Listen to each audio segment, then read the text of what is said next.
60 years ago, four of us that you'll see in the following video took a trip to Fame Studios in Florence, Alabama, 120 miles north of Birmingham, to record with a wonderful black quartet we'd been rehearsing with. We'll give you the backstory of that trip and the history of the band after Tommy sings "Everybody Needs Someone to Love," one of the songs we recorded that day. Hope you enjoy it. 1, 2, 3, 4, 5, 6.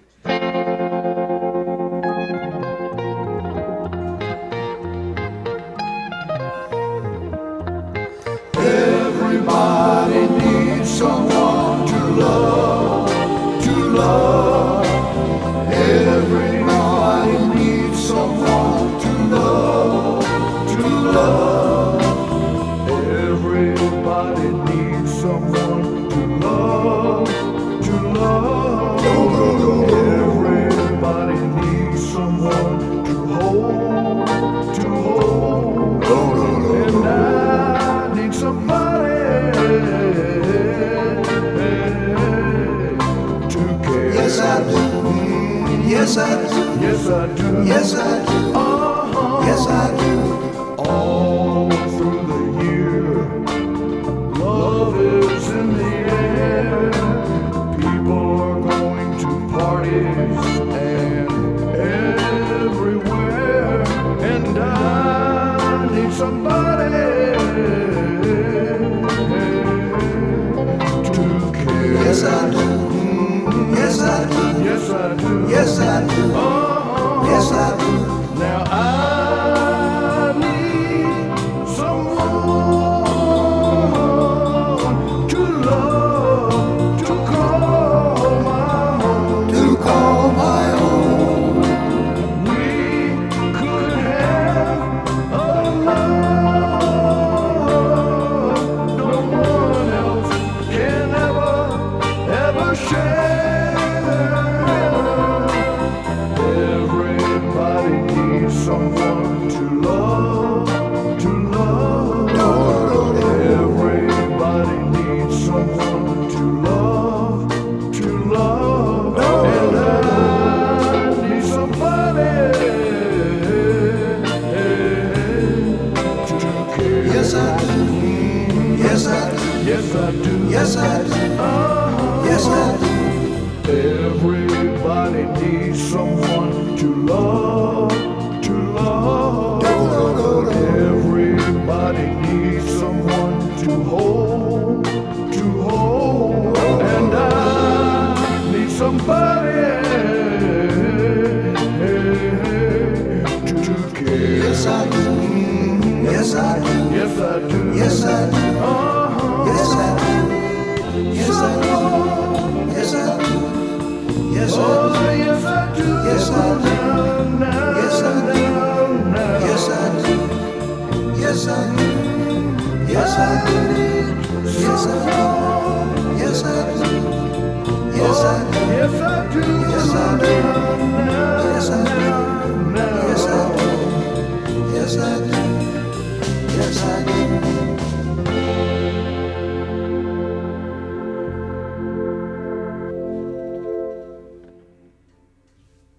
Hello, we're the Bassmen of Birmingham, and we'll go into how we got that name in a minute. But we started about 1962, getting together, and one afternoon after I had gotten dressed, I was walking down the hall by the gym, and Mike came up and he said, "Hey, I hear you play drums." And I said, "Yeah." And then Mike said, "Hey, you want to start a band?" Yeah. And so he said he had a guitar, and so we started playing together. So then we started, doing some other things, and we needed a bass, and so my mother loaned us some money, and we went down to Forbes Music Company on 4th Avenue North in Birmingham, and we bought a Bassmen amplifier, 1963, I believe it was. And we all played through it. And we all played through the Four same inputs. Yeah. Yep.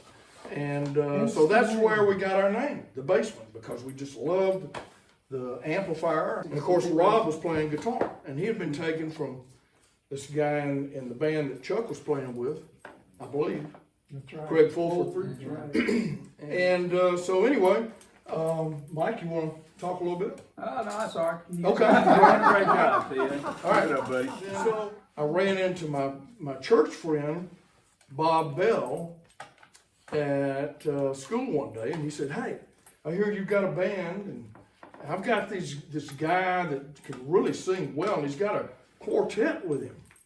And I said, "Really?" And so we said, "Well, okay, where can we get together?" I said, "Well, maybe we could do it at your house, Bobby." So there were riots in downtown Birmingham. We just wanted to play music.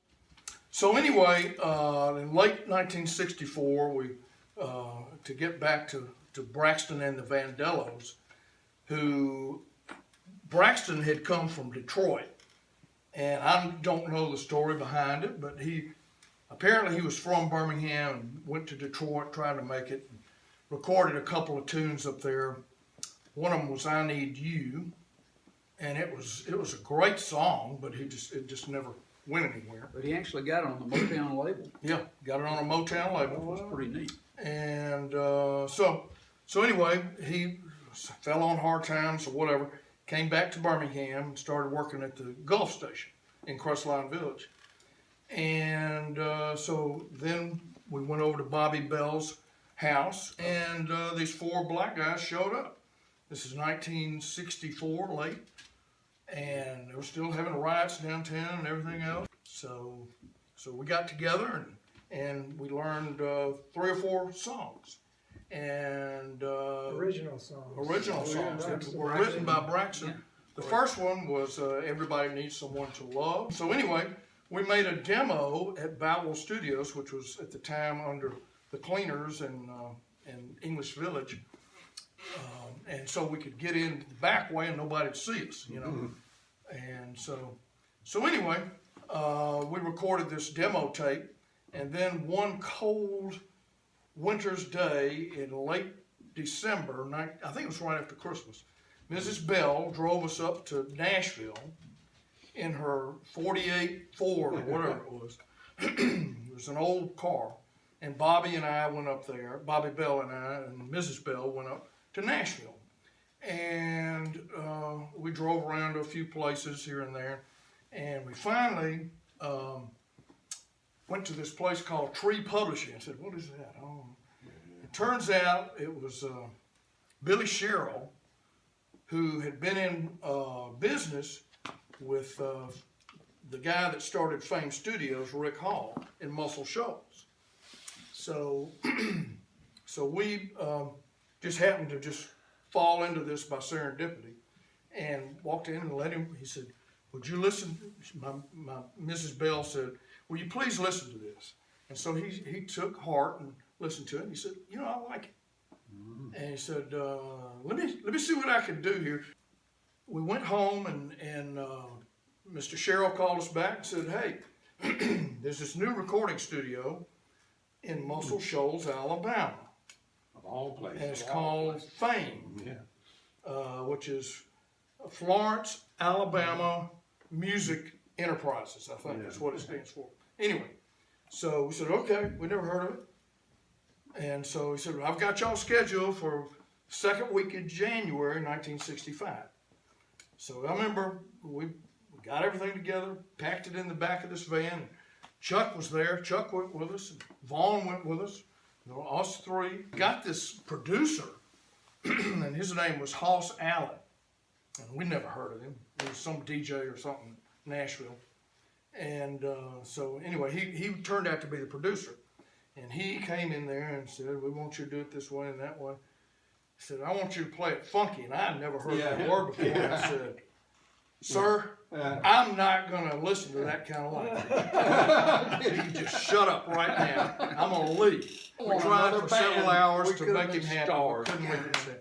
So then they brought in this other group, bunch of greasers from Nashville or somewhere. They were studio musicians. Yeah. They were really good. Yeah, they were.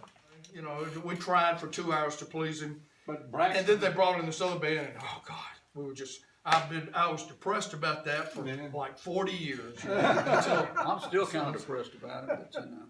I don't feel so bad about But it. Braxton wasn't gonna have any of it. No, Right. no. Yeah, so I mean, that was that's- that's with yeah. it. He could have made it big, cause he wrote good songs and they were a good group. And this is kind of one of the a poignant part of this whole story that we wanted to make sure that was put forth was the fact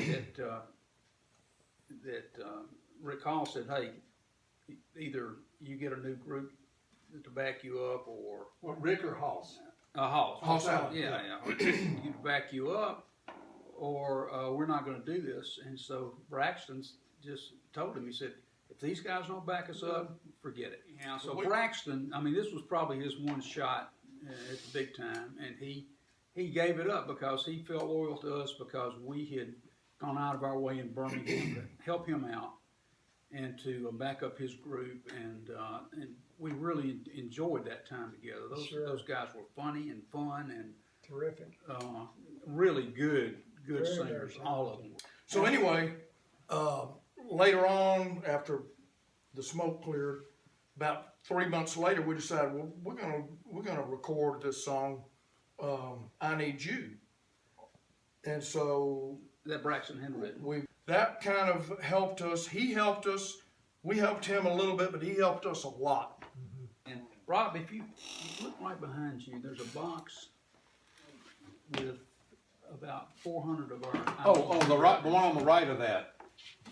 Oh, yeah. The brown box. I need you, yeah. Photograph records. So Okay. we'd just Send like you to sample know with that if care. anybody's, pull one out. If anybody's interested, We have a few left over. Half price.